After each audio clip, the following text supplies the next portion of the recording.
How are you? Can you hear me? I can hear you. Can you hear me? I can hear you loud and clear. That's great. Then we're off to a great start. Yeah, thanks for joining us. Everyone, welcome to the World of Pinot Noir, Wappen Wine Month. And today we have a very special guest on this International Women's Day. We have Margo van Staaveren from hmm Chateau St. Jean and a trailblazer. She's been at the winery since, I think, 1980. Is that right?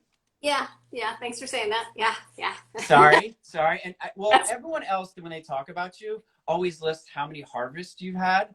yeah, So I yeah. figured I'd go a different way. It's safe. It's safe when you say how many harvests. People don't really do the math that way. Yeah, Right, I know. So, but it is. I mean, it's a great number. I mean, you're over 40, obviously, harvest, right?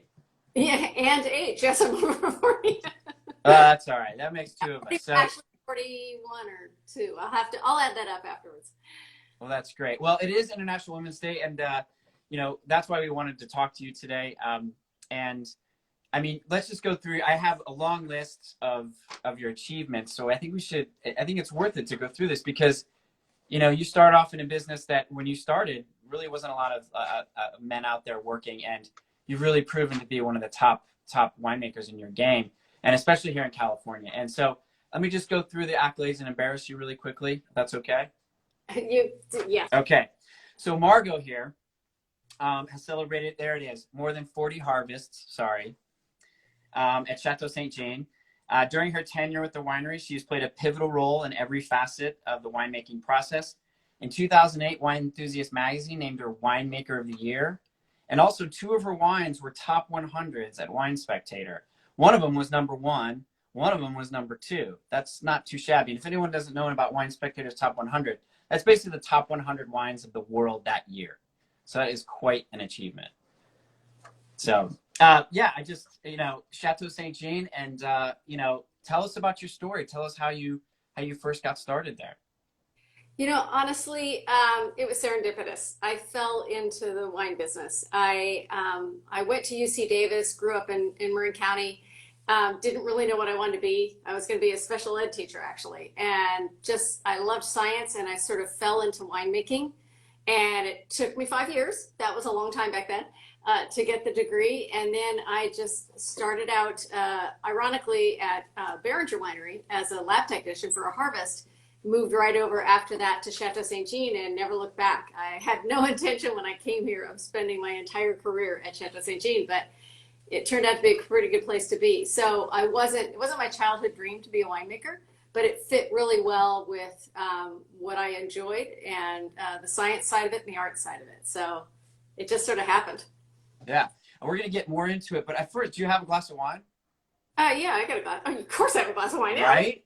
Cheers to you. I forgot to cheers. I have the Wapping glass that I stole from last year's event. I got a lot of those at home, that's for sure. I know, right? They're great. Yeah. I love them. Cheers. And thanks for joining us on International Women's Day. So I'm going to take a little sip of this. I actually have let's see, it's the Grace Benoit. Okay, great. I'm tasting our Hallberg Russian River Pinot. So. Yeah, well, I'm glad you brought that up because the Hallberg is what we have on our auction. We'll talk about that. That auction lot is up, and people are gunning for it because it's a Magnum, I believe. So we'll talk about that in a little bit. But yeah, so I know you started off in the lab, right, at Chateau St. Jean? I did. Yeah, I was a lab technician. And again, I liked the science side of that and enjoyed getting to learn about wines. You can study winemaking in school, and it's fabulous. You get this great foundation, but you really need to learn on the job. You can't ever taste the breadth of wines that you need to know about unless you're on a job doing it. So that was a big, wide opening for me to learn about wines when I came here to Chateau St. Jean. Yeah, and not to dive too deep in sort of the history of Sonoma County, but I think is it Dick Arrowwood was at the winery when you first began? I mean, he's become a legend. He is a legend. So he absolutely is. He was our founding winemaker. Right So on. the winery began around 1973. It was founded by the Mirzoyan family from the Central Valley of California. They had a table grape vineyard down there and decided that they wanted to get into fine wine. And so came up north here to Sonoma County. Jean is one of the family members that it's named after, and started the winery in 73, 74, 75. This is our first harvest here in 75. Yeah, I came along in 1980. Yeah. So you're only like the fourth winemaker? Yeah, I am. That's great. Used to be 4 decades for four winemakers, but I think I'm passing them up now. So yeah, That's great. But you're also the general manager, so you're very busy. it does keep you out of trouble. Yes. Yeah, Yeah. tell us about your estate up in Kenwood. You know, it's beautiful. It's about a 100-acre property, and we're just right in the heart of Kenwood, which is a town you could drive by and not even notice if you didn't notice all the wineries here. About midway between Sonoma and Santa Rosa, and we're on the east side of the highway. We go up the to Sugarloaf Mountain behind me here, and we have all 5 varieties that go into our Cabernet blend and some Chardonnay, Viognier, Gewürztraminer. We don't have Pinot Noir. We source Pinot Noir from Sonoma Coast and Sonoma Valley further down near the bay for Pinot, but not here at the estate. So Right. Well, I'm tasting the Grace Benoit Ranch hmm? Pinot, the 2017 Fire. It's so pretty. Oh, good. Tell us about that site. I think Etude is on there as well, right? That's the They Etude are, estate. yeah, yeah. We share the property, and certainly Etude is the lion's share of the property. But there's a couple blocks that they actually share with me, which is quite generous of them. Yeah. And it's down, way down south of Durrell Vineyard, which we also make a Durrell Pinot Noir. And so you're going to get a lot of Bay influences, Petaluma Gap influences in that area. It's a varied vineyard with lots of different soils, lots of different clones. So there's a lot of source material to pull from. And we've been farming this since about 2000 and making this wine, the wine you have, almost from that time forward. That's Yeah. great. So Yeah. it's a very deep, dense Pinot, a lot of structure out of that Pinot Noir. So it's a big, dark Pinot Noir. Yeah. Is the volcanic soil playing a role in that? And not so much there. That's at Hallberg, right? Yeah, that's more at Hallberg. But there's a varied amount of soil types in the Grace Benoit Vineyard. So you can almost pick and choose anything you want to look for. Yeah. Yeah. Yeah. It's the structure there is amazing, and I think it's only going to get better, Yeah. just as it's open, and obviously with a few years on it. So yeah, Yeah. tell us about the Hallberg Vineyard. That's dry farmed, I think. Is that right? Yeah. It is. It is. Yeah, the Hallberg Vineyard. So you're up in Sebastopol off of Highway 116 and Yeah. Road, and it's farmed by Kirk Loca, who is been in the business forever. Just been an old friend of mine, and he's passionate about Pinot Noir for sure. So we have the blocks that go into the Hallberg Vineyard. There's some 115, there's 777, and there's 828. So it's about different clones on that particular site. The soils are beautiful up there. They're light and fluffy and gorgeous. And it's very, very, very Russian River Pinot to me. There's a lot of voluptuousness, sensuousness, a lot of spice and richness that goes into that wine. So I've enjoyed working with that since about 2011. Oh, wow. Yeah. Yeah. How have you seen it change? I mean, it's been getting warmer up there, right? It's getting drier. You are dry farming. And what's the change that you've seen at Hallberg in terms of, the Yeah. characteristics coming off that vineyard? I don't think I've seen significant changes yet, and we'll see, Yeah. time will tell on what we see. But I think the farming is so fine-tuned that Yeah. they're responding to anything that Mother Nature's throwing us these days. So I'm seeing a lot of consistency, vintage on vintage, from the Hallberg Vineyard.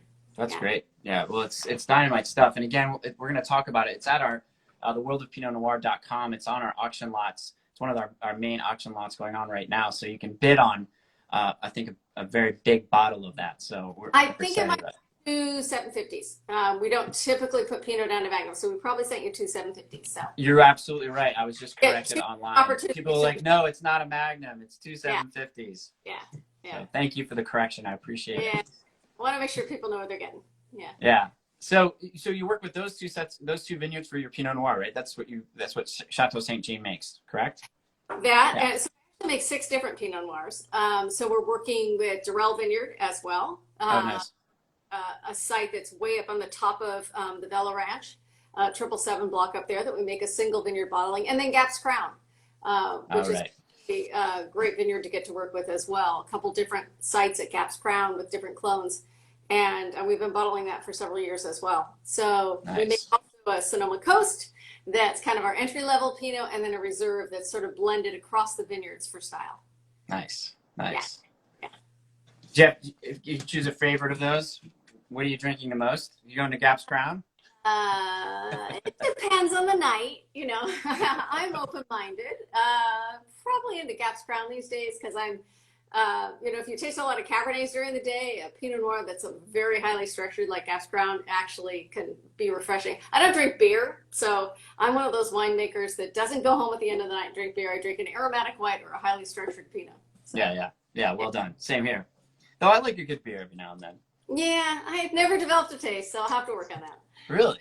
Yeah. That's great. No, so no White Claws then. You haven't Oh my. verged. I don't understand the point. Why? Yeah, exactly. I've never, oh no, I have. I tried it. I can't remember what flavor it was, but Yeah. it was just like it was like a melted popsicle with some booze in it. It's horrible.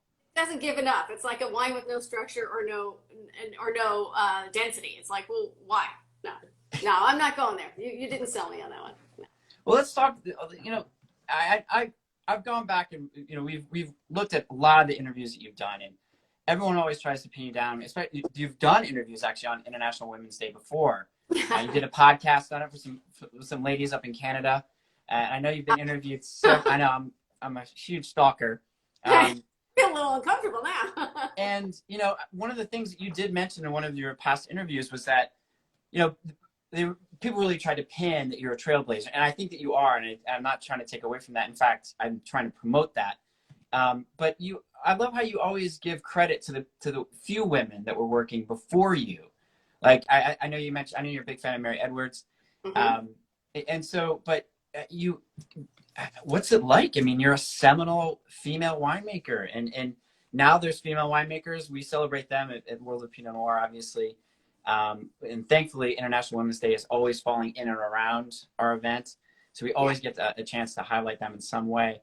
But yeah, I mean, how have you seen it change in a good way? How have you seen it change for women out there to come and make wine? Yeah, I came along at a fortunate time because there were people who had already started in the business, like Mary or like Zelma Long. Oh, right, yeah. Really paved the way to say, this is okay, this can be a women's occupation as well. And honestly, I never really thought about it either way, from whether I was a woman or a man in this field. It was just something I was passionate about doing. And I guess I forget that, sometimes that people are looking at you as an example of what they can do as well. But when I'm reminded of that, it excites me, because this is a great occupation for a woman or a man. And I've been fortunate to work with a lot of really great women. I still do right now. There's several women on the team here at St. Jean in the greater and also the greater expanse of Treasury Wine Estates, which we're part of. Sure. Quite a lot of women, actually. And so that's just really a wonderful example for those who've already been through the business and those who are coming along. So it's pretty exciting. Yeah. Well, congrats on that. I mean, it's just an amazing accomplishment, your entire career. I mean, your CV is just, I think, an inspiration to male and female winemakers. And I think one of the greatest tips you've given in the past was, you should definitely go out and get experience. You should maybe work harvest wherever you can, yada, yada, yada, but get that science degree, right? Well, or the wine and vit. Yeah, it's a good backbone, but in the end, it's the experience that I think really makes or breaks you. I think it's that passion, that wanting to just try that next blend or try that next vineyard or whatever it is. It's that enthusiasm and passion for wine itself. I think that really makes the difference, whether you're a woman or a man. It doesn't matter. But I think that's what really makes a winemaker keep delving and keep going on, vintage after vintage, because there's some vintages that have beat us up some, especially lately, right? And if you don't have that optimism to think that next vintage is going to be, that could be the best one. That could be the best one you've ever worked. So you need to have that optimism, no matter who you are, and that passion to think this is going to be the greatest wines I've ever made in this next vintage. So yeah, you have to be an eternal optimist. You do. You really do. Why would you do it otherwise? Yeah. That's great. Yeah. So, I think your 2017 Pinots are out right now. Is that right? 17 and 18. We're in both. Yeah. Oh, you're in both. Great. Yeah. So we're excited to say, I haven't tasted the 2018s yet, but I'm looking forward to it. Yeah. I think the 17s, like 17s across the scope of the vintage. I think we see it in Chardonnay all the way through Pinot and all the way through Cabernet. I think they're very fine-grained wines. They're very gentle wines. sort of mellow wines, I think, whereas 18s have a little more structure to them, a little more depth. Nice. 17s have beautiful fruit, but also a very seductive texture to them. Yeah. Yeah. So Great. maybe that's your hard day at work, come home, have that seductive textured wine. I think that's what a 17 is really good for right now. Yeah. So I know you're general manager as well. So tasting rooms, you're allowed to have some tastings, right? You guys. We're back open for tastings by reservations outside still, but we're looking forward to maybe in a couple of weeks, Sonoma County is going to be able to allow some tastings indoors. But right now, and we have great outdoor spaces here at Chateau St. Jean, and so we had that naturally. So we've been able to receive guests here for quite some time Right. in separate spaces, and it's a great tasting experience. It's beautiful here, and Sonoma's looking gorgeous. If you haven't been up lately, the mustard is crazy this year. It's absolutely just amazing, and there's people stopped all along the highway taking selfies and engagement pictures and everything. It's just beautiful. But coming here to the site, the tasting room has a lot of offerings, and again, separate spaces that you can go feel comfortable in. So please come back. We want you back in Sonoma County. Yeah. I mean, your footprint, Chateau St. Jean's footprint in Sonoma County. I mean, one of the trailblazers of that AVA. Yeah. You know, how have you seen it sort of, earn its rightful place in I think the world stage, especially for Pinot Noir and Chardonnay, cool climates. Obviously, you have Russian River in there. I mean, I think Sonoma County and even to your neighbor Sonoma Coast are starting to get the recognition I think that they deserve. I think Sonoma County has always been recognized, and for me, it's one of my favorite regions. But it's also I like seeing what's happening in Sonoma Coast as well. I think they're really coming around. Sonoma County, I think that's what's kept me doing this so long in this place is that there's a diversity here, the diversity of agriculture, but it also gives you the diversity of different growing appellations here. And they're pretty extreme because like you just mentioned, the Sonoma Coast, you can go way on out to the coast and the climate out there compared to where we are at Chateau St. Jean, or you can go north up to Alexander Valley, Knights Valley, and start growing Cabernet. So there's a lot of diversity throughout Sonoma County, which allows us to grow a wide range of varieties to a really wonderful degree. So I think that's part of what makes the county so exciting. And it's kind of laid back. Sonoma's a very comfortable place to go visit. We're pretty welcoming, I think, here. Yeah, I wouldn't say anything negative about any of your neighbors, but I know that there's not that many snobs up there. All are welcome. Yeah, I hope not. No, I think it's a pretty welcoming community, actually. And one of my favorite tacos in the world is in Sonoma. It's the town. Which one? Jalisco's. Jalisco's, yeah. Have you been to El Molino? Oh, yeah. Oh, yeah. You just go around the corner and eat again, right? You gotta go get the mole there. That's pretty good. It's dynamite. But Jalisco's was like sort of my first plate of El Pastors in California. Yeah. I'd had them in Mexico City, and then a winemaker brought me there just very quickly, and I was just amazed how great they were. Yeah, they got quite a long line waiting for a taco, so they're pretty popular. You're right. Yeah. That's great.